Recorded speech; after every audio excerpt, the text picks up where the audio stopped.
እነሆ እጅግ ያሳዝናልም እጅግ ልብ ይሰብራል። ለስኬታችሁ የጀርባ አጥንት የነበረና እንዲሳካላችሁ ሌት ተቀን ሲለፋ የነበረ ጓደኛችሁ አጠገባችሁ እያያችሁት ህይወቱ ቢያልፍ ምን ይሰማችሁ ነበር?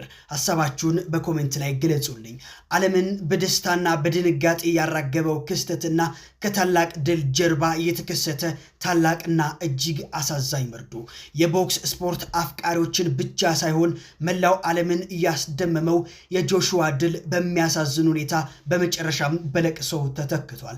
ከጥቂት ቀናቶች በፊት በዓለም ዙሪያ ከ33 ሚሊዮን በላይ ህዝብ በቀጥታ ስርጭት እየተከታተለው አንቶኒ ጆሹዋ ከታዋቂው ዩቲዩበር ጄክ ፖል ጋር ባደረገው ፍልሚያ በስድስተኛው ዙር ድንቅ ድልን መቀዳጀቱ የሚታወስ ነው።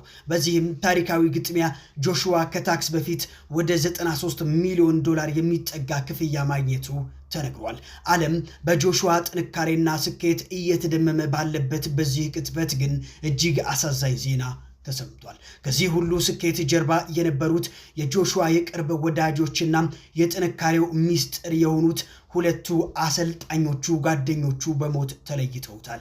ሲና የጥንካሬና የአካል ብቃት አሰልጣኙና ላት ደግሞ የግል አሰልጣኙ እነዚህ ታማኝ ጓደኞቹ ለሁለተኛ ጊዜ አብረውት ወደ ናይጄሪያ እየተጓዙ በነበረበት ወቅት በደረሰበት ድንገተኛ መኪና አደጋ በትናንትናው ዕለት ህይወታቸው ማለፉ የሚታወስ ነው። በፈጣሪ እርዳታና በፈጣሪ ቸርነት አንቶኒ ጆሹዋ ከአደጋው በትንሽ ጉዳት ቢተርፍም ለስኬቱ መሰረት የሆኑትና ለሱ ሲሉ እስከ ናይጄሪያ የተከተሉት ውድ ጓደኞቹ ግን በሚያሳዝን ሁኔታ አጥቷቸዋል።